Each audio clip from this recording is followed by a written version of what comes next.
నమస్తే welcome to Andhraprabha నేను Nageswari. Vijayawada parliament పరిధిలో ఎంపీ స్థానంతో పాటు 7 నియోజకవర్గాల్లోనూ విజయం సాధించబోతున్నామని విజయవాడ పార్లమెంట్ టీడీపీ అభ్యర్థి కేశినేని శివనాథ్ ధీమా వ్యక్తం చేశారు. కూటమి అభ్యర్థుల విజయానికి ప్రజలే కంకణబద్దులై ఉన్నారని, ఇక్కడ సీఎం జగన్ పోటీ చేసినా డిపాజిట్ కూడా రాదని అన్నారు. విజయవాడ పార్లమెంటు కూటమి అభ్యర్థిగా 3 లక్షలకు పైగా మెజారిటీతో విజయం సాధించబోతున్నానని అన్నారు. ప్రస్తుత రాజకీయ పరిణామాలపై గురువారం ఆయన ఆంధ్రప్రభతో కొద్దిసేపు ముచ్చటించారు. చంద్రబాబు వస్తే తమ బిడ్డలకు మంచి ఉద్యోగాలు వస్తాయని రాష్ట్ర వ్యాప్తంగా ప్రజలంతా గట్టిగా నమ్ముతున్నారని కేశినేని శివనాథ్ పేర్కొన్నారు. అమరావతి లాంటి రాజధాని వస్తుంది, పోలవరం ప్రాజెక్టు వస్తుందని ప్రజలు భావిస్తున్నారని, ఆయన సమయంలో ఎన్నో అభివృద్ధి కార్యక్రమాలు జరిగాయి, ఏపీకి ఎన్నో కంపెనీలు వచ్చాయి, ఎంతో మందికి ఉద్యోగాలు వచ్చాయని, తిరిగి మరలా ఆయనే రావాలని ప్రజలు బలంగా కోరుకుంటున్నారని తెలిపారు. 2019 నుంచి నిరుద్యోగం బాగా పెరిగిపోయిందని, చదువులు పూర్తి చేసి ఉద్యోగాలు లేక ఖాళీగా ఉంటున్నారని ఆవేదన వ్యక్తం చేశారు. వారిలో చాలా మంది వ్యసనాలకు బానిసలవుతున్నారని, రాష్ట్ర ప్రభుత్వం కూడా ఉద్యోగాలు ఇవ్వకుండా గంజాయిని మాత్రం ప్రోత్సహిస్తుందని ఆరోపించారు. దీంతో ఉద్యోగాలు లేక ఖాళీగా ఉంటున్న వారంతా గంజాయికు అలవాటు పడ్డారని, ఇది ముమ్మాటికి వైసీపీ ప్రభుత్వ తప్పిదమన్నారు. రాష్ట్ర ప్రజలు కూడా వైసీపీని అసహ్యించుకున్న నేపథ్యంలో ఇప్పటికే వైసీపీ మొత్తం ఖాళీ అయిపోయిందని, చాలా మంది నాయకులు పార్టీ నుంచి బయటకు వచ్చేశారని గుర్తు చేశారు.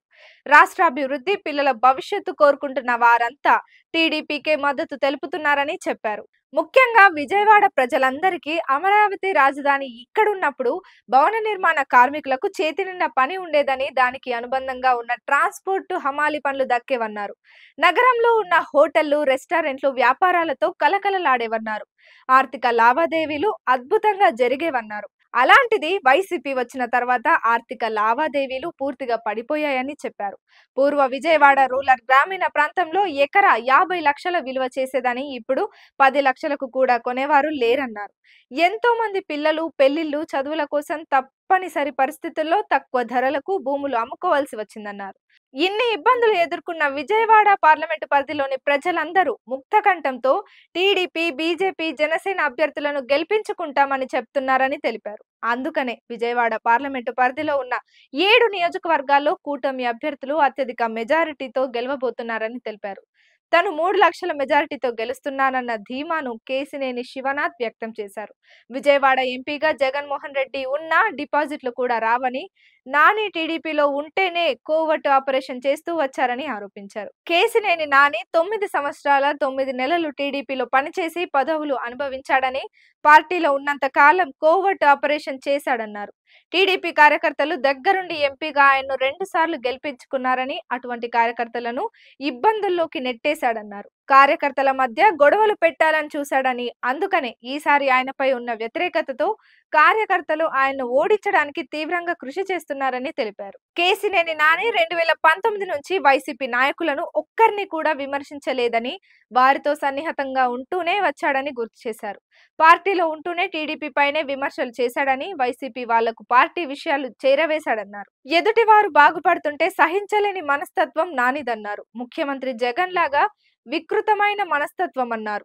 ఇలాంటి వాళ్ళు జిల్లాలో ఇంకా 2-3 ఉన్నారని, వారు మాట్లాడే భాష, వ్యవహార శైలి చూసి ప్రజలు కూడా అసహ్యించుకుంటున్నారని తెలిపారు. తమ ఇద్దరి మధ్య ఆస్తి, వ్యక్తిగత వివాదాలు ఏమీ లేవని, 2009లో పీఆర్పీలో ఉన్నప్పుడు వ్యక్తిగతంగా ఆయనకు మద్దతు ఇచ్చినట్లు తెలిపారు. ఆ తర్వాత టీడీపీలోకి చేరాక 2014లో ఆయన గెలుపు కోసం తీవ్రంగా పనిచేసినట్లు చెప్పారు. ఇప్పుడు చిన్న స్టిక్కర్ వ్యవహారంలో ఇంట్లో నుంచి బయటకు రాని నా భార్య మీద క్రిమినల్ కేసు పెట్టాడని, అసలు ఆయన గురించి చర్చించుకోవాల్సిన అవసరం కూడా లేదన్నారు. విజయవాడ ఎంపీగా గెలిచిన తర్వాత కేంద్ర, రాష్ట్ర ప్రభుత్వాల నిధులు తీసుకురావడమే కాకుండా సిఎస్ఆర్ ట్రస్ట్ నుంచి ప్రజలకు మరిన్ని సేవలు అందిస్తానన్నారు.